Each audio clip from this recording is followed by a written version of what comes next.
Radio J. Le 10-11, Lise Goodman. Radio J. Radio J.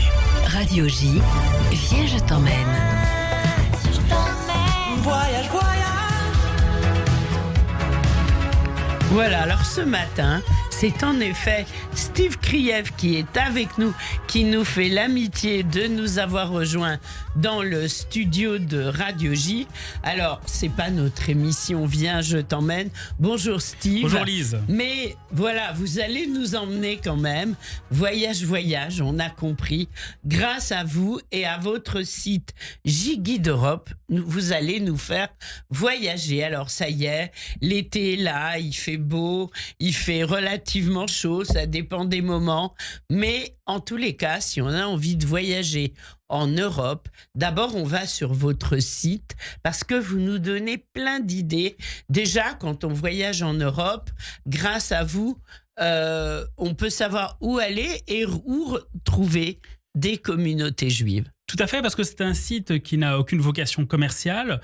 Il a été créé par la Fondation Lévy-Villard dans le but d'informer sur tous les lieux à visiter liés au patrimoine culturel juif en Europe. C'est pour ça qu'on y retrouve 800 villes européennes, dont 150 en France également, avec à la fois donc les lieux à visiter, mais aussi de manière plus générale aussi le tourisme dans ces villes-là, les actualités culturelles. Vous pouvez retrouver aussi toute une série d'émissions qu'on a fait sur Radio J depuis maintenant 4 ans, avec Dominique Friedman aussi. Qu'on embrasse. Des journées européennes qui dirige le département français des journées européennes. Donc, on propose dans ces vidéos-là une trentaine d'émissions déjà donc, qui ont été enregistrées, qui vous indiquent donc tous les voyages. Donc, vous pouvez lire, voir. C'est vraiment pour vous motiver à découvrir ou redécouvrir toute la diversité de ce patrimoine culturel juif européen. Alors, c'est à la fois temporel et atemporel.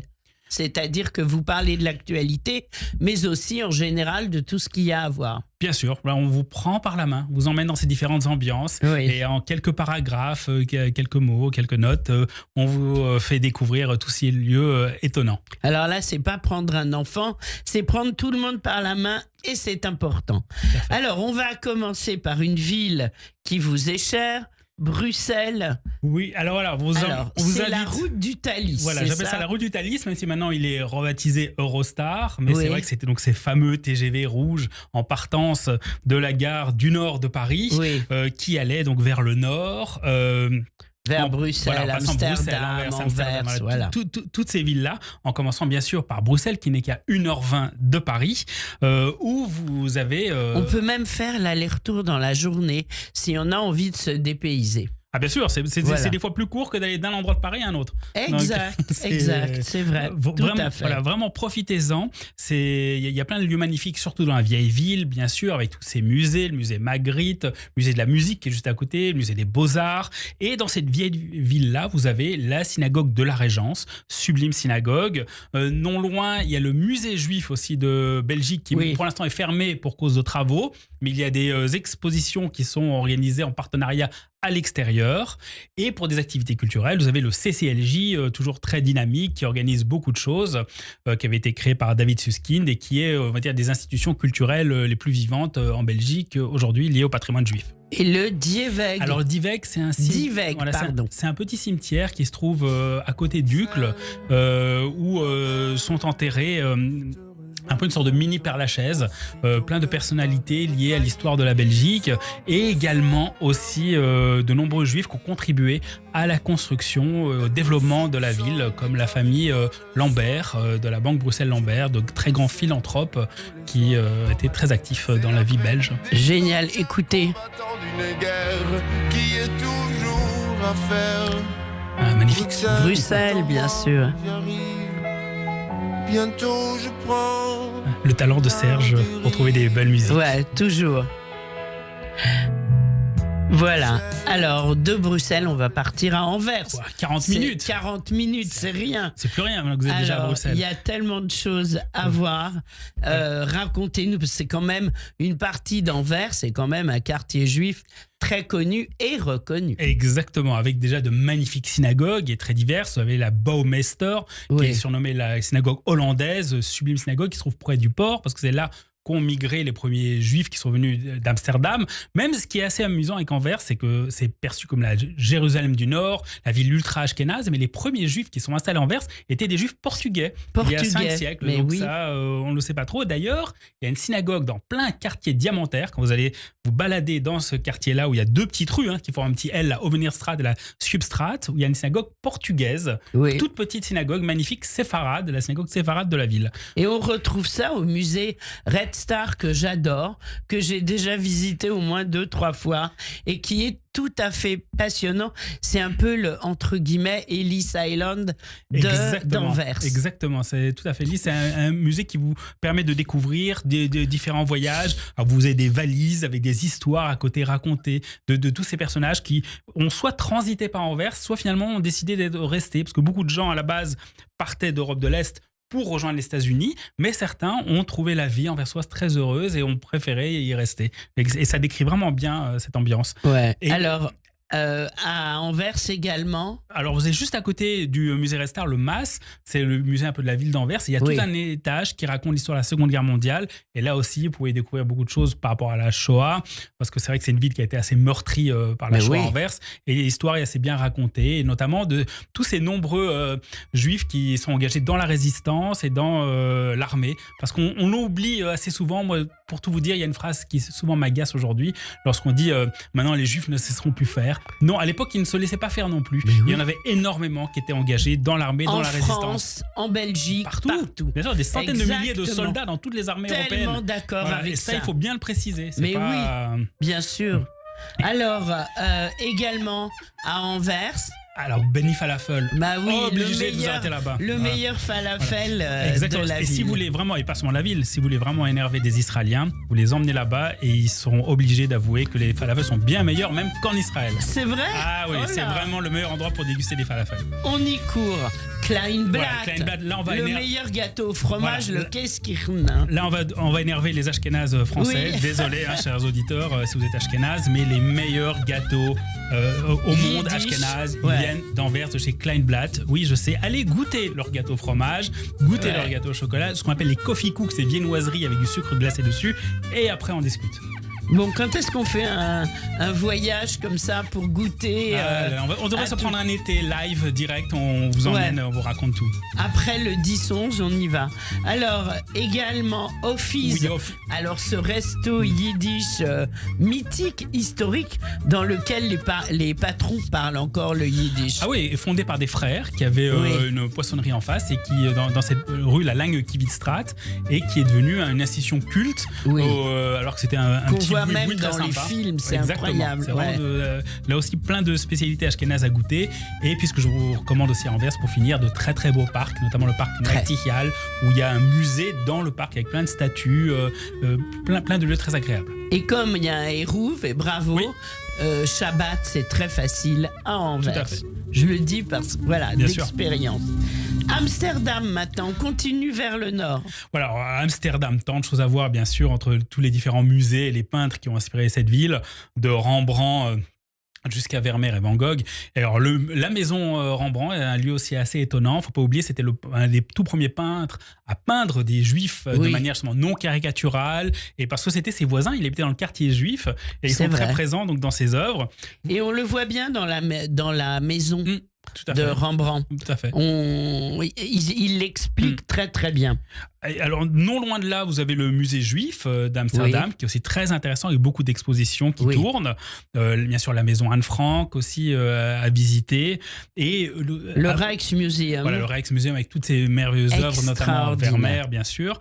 Et aussi la synagogue sublime synagogue où il y a des concerts qui sont organisés aux chandelles.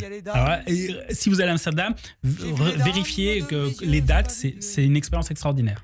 Et on trouve tout sur J-Guide Europe. Oui. On écoute Guy Béard. À Amsterdam, il y a les eaux, il y a les âmes. J'ai vu les eaux dans les canaux, j'ai pas vu d'âme. À Amsterdam, à Amsterdam, il y a des vélos et il y a des trams et des bateaux qui font l'amour au carrefour.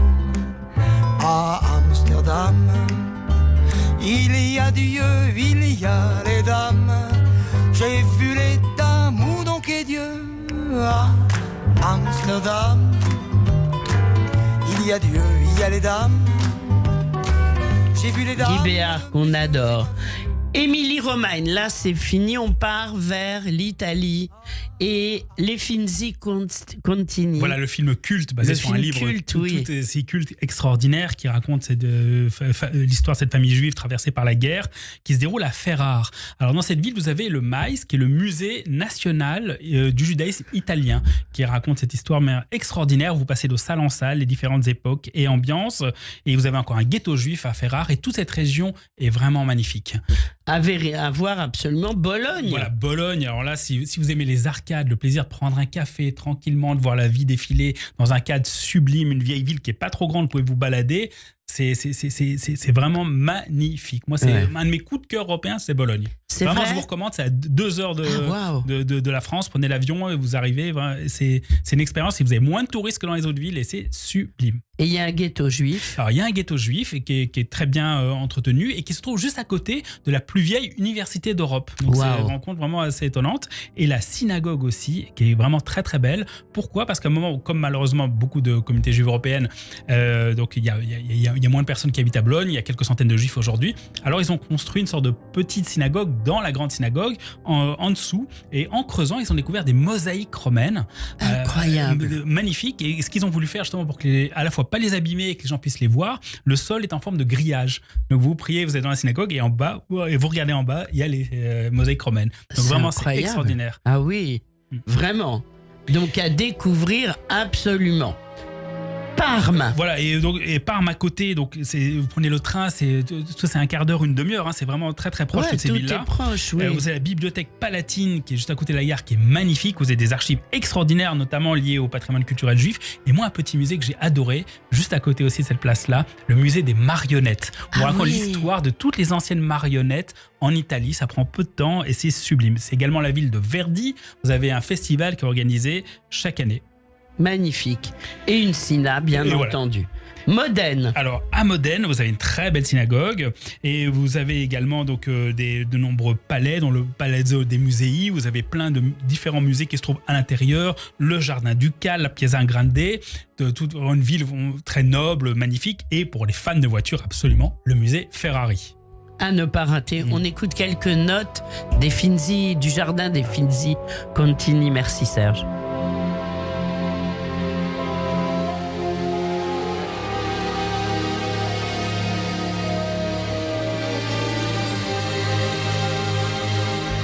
Voilà, on est dans l'ambiance Émilie Romagne.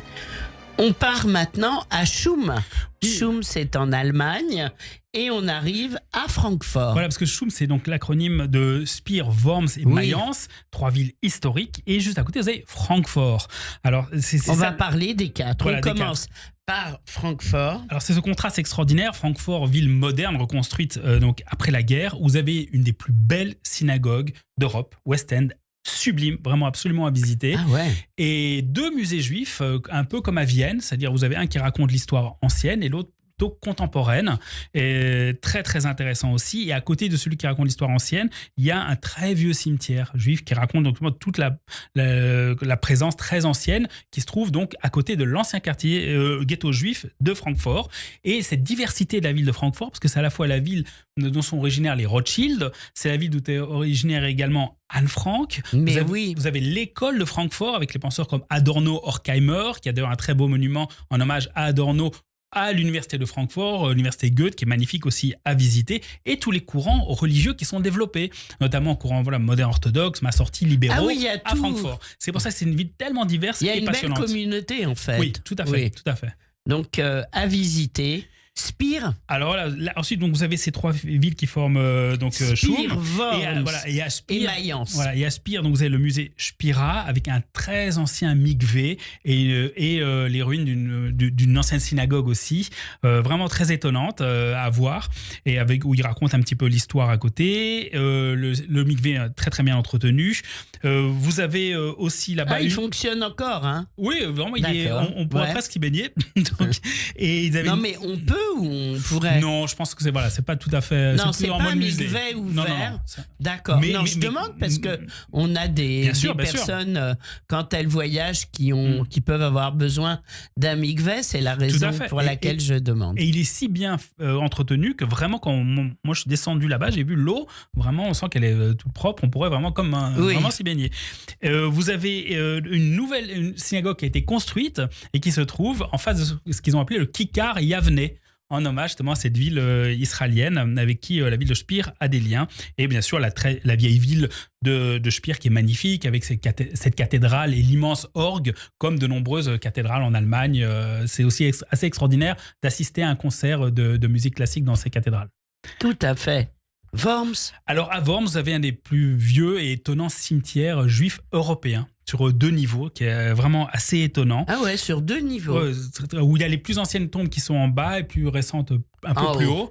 Et c'est vraiment, vraiment très intéressant de se balader par là. Et puis après, vous reprenez par la vieille ville et vous traversez les différentes fontaines, dont une qui est assez amusante, la fontaine des viticulteurs, qui rend hommage justement au vin. Et vous arrivez à la Quoi, il y a du vin qui sort du robinet? Pas loin, voilà, pas loin. Mais on pourrait essayer, effectivement. Et puis vous avez la Judengasse.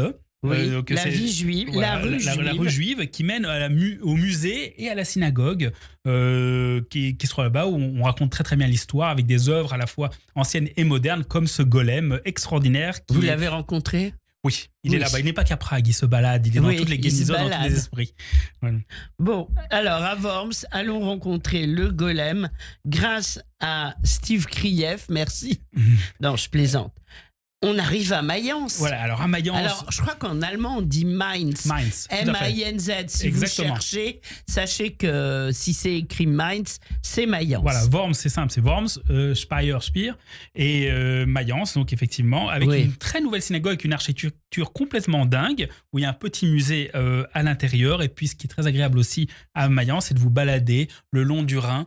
Vraiment une très chouette promenade avec des cafés, des bars, pas mal de choses organisées, avec une très belle cathédrale là aussi dans la vieille ville. Et c'est aussi la ville de Gutenberg, il y a un musée Gutenberg d'ailleurs absolument à visiter dans la ville. Génial. Vraiment, on n'a qu'une idée, c'est d'y courir, grâce à vous. Et de là, alors là carrément, on court en Andalousie. Alors, Andalousie, c'est toutes ces villes d'Espagne, d'où, je le rappelle, nous avons été chassés en 1492, et Espagne dans laquelle il y a des traces de judéité, mais il n'y a pas eu quand même beaucoup de juifs qui y ont habité ce dernier siècle. En tous les cas, il y a quand même beaucoup de choses à voir niveau du patrimoine juif. On commence par Cordoue. Voilà, effectivement, la très ancienne Cordoue qui rappellera justement un peu le côté Jérusalem. Vous avez à la fois les 3 religions du monothéisme qui ont leur grand monument là-bas. Et bien sûr, la sublime synagogue de Cordoue avec la statue de Maïmonide à côté. Et vraiment, et si vous voulez avoir pas mal d'informations sur la région, il y a un site qui est très intéressant aussi, Caminos d'Esfarad, qui raconte donc toutes ces routes espagnoles. En espagnol. Voilà, et après vous pouvez faire traduire, et il y a en anglais aussi normalement sur le site, je crois, il y a en plusieurs langues à vérifier. D'accord. Mais vraiment très intéressant et qui vous explique un petit peu aussi... Caminos d'Esfarad. Voilà, les chemins à parcourir. Voilà. Ensuite, Séville. Alors Séville, c'est un mélange assez étonnant de ancien et nouveau, parce que vous avez le sublime Alcazar avec d'inspiration justement orientale, avec ses jardins. Vous avez la cathédrale extraordinaire aussi, et une ancienne synagogue transformée en synagogue. Et c'est aussi la ville du tango. Sur la Plaza d'España, vous pouvez avoir des spectacles en direct avec ce lieu d'ailleurs très étonnant où a été filmé Star Wars, qui a un côté à la fois ancien et futuriste. Oui, c'est vrai. C'est vraiment une ville très très étonnante. Et puis dans toutes ces villes, il y a la Juderia. Bien sûr, exactement. Le quartier juif. Tout à fait. On arrive à Malaga où il y a également une Juderia. Exactement, également une Juderia, il y a également une synagogue, et Malaga se trouve à côté donc de nombreuses petites villes comme Torremolinos, Benalmádena, pas mal de petites villes où les gens de touristes, et ils se retrouvent, les touristes juifs généralement, pour aller à la synagogue donc de Malaga. C'est aussi une assez belle ville avec de nombreuses arcades et fêtes qui sont organisées l'été. Voilà. Jerez. Voilà, Jerez de la Frontera, pour montrer à quel point des fois il y a des traces très anciennes du judaïsme. Vous allez vous traversez l'Andalousie jusqu'à l'Atlantique presque. Vous avez dans cette petite ville aussi une Juderia. Là, vous vous étonnez. Et c'est une très petite ville charmante avec ses plages donc entre l'Atlantique et Méditerranée. 2 ambiances différentes. Et tout cela en Andalousie. Steve, tant d'enthousiasme, le temps passe très vite. On retourne dans les Alpes, à Annecy. Alors très vite, voilà. Alors, pour les ambiances, vous sortez des plages, vous retournez un petit peu aux montagnes. Vous avez à la fois le lac d'Annecy, une très jolie synagogue, et aussi une ville où il y a pas mal d'hommages au réseau de résistance qui ont fait passer de nombreux juifs vers la Suisse, à travers Annemasse et ensuite Genève et le reste de la Suisse. Genève, donc, son jet d'eau magnifique qui vous accueille. C'est à la fois la ville, oui, des banques et des montres, mais aussi de la bande dessinée qui a été créée là-bas. La vieille ville qui est sublime quand vous montez la colline. Vous avez plusieurs synagogues différentes, très actives, comme Eich Alanes, Beth Yaakov, la très ancienne synagogue, et la synagogue libérale aussi, le Guil, qui est très active, et le SIG qui organise, la communauté israélite de Genève, de nombreux événements culturels, notamment l'été, et sa sublime université. Voilà, donc n'hésitez pas, courez à Genève. Le lac. Bon, alors, les différents lacs de Genève qui sont très intéressants, qui vous amènent à la fois à Lausanne, un peu plus haut vers Neuchâtel, Vevey, Montreux. Il y a pas mal d'anciennes petites communautés qui s'y trouvent dans une partie de ces villes-là. Et tout un pays à découvrir. Une bonne ambiance aussi en Suisse. Oui, alors courons en Suisse et des événements européens tout au long de l'été à Londres. Oui, à Londres. Et bien sûr, en parlant avec vous, Lise, on est quand même obligé de toujours passer par là. C'est la moindre des politesses, le week-end de la culture yiddish.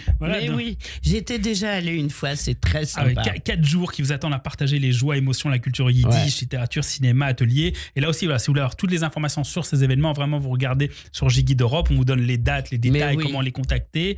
On y court. Stockholm. Alors à Stockholm, une exposition étonnante au musée juif qui s'appelle le Värmland juif, qui parle de la diversité de la vie juive depuis 1800, pas seulement dans les grandes villes, mais également dans les campagnes. Ah oui, il y avait des juifs dans les campagnes. Dans les campagnes, dans plein de petites villes où ils sont installés. C'est vraiment assez étonnant, au-delà, qui ont travaillé dans les usines, dans les fermes, dans plein de 20 travaux. secondes, on termine par Prague, bien sûr. Puisqu'on parlait du golem, obligé, on finit toujours à Prague. Moi, c'est la ville magique, c'est la ville des plus belles rencontres. Pour moi, J'adore. C'est une ville tellement particulière. Et là, il y a une expo du photographe Karel Kudlin qui rassemble 3 décennies de travail, qui illustre les changements qui se sont déroulés en Israël durant cette période. Donc 200 photos prises de 96 à 2026. On voit les différents paysages et la diversité du pays. Magnifique, on court sur J-Guide Europe. Steve Krief, merci beaucoup et on vous retrouve très vite avec Dominique Friedman dans Viens, je t'emmène. Mais là, vraiment, merci. Et un bel été à tous et toutes. Profitez de toutes ces destinations. Eh bien, c'est ce qu'on fera en J-Guide Europe. Merci, au revoir. Merci Lise. À Paris, quand un amour fleurit, ça fait pendant des semaines 2 cœurs qui sourient, tout ça parce qu'ils s'aiment à Paris. Au printemps, sur les toits, les girouettes tournent et font les coquettes avec le premier vent. C'est uniquement sur Radio J. Radio J. Radio J.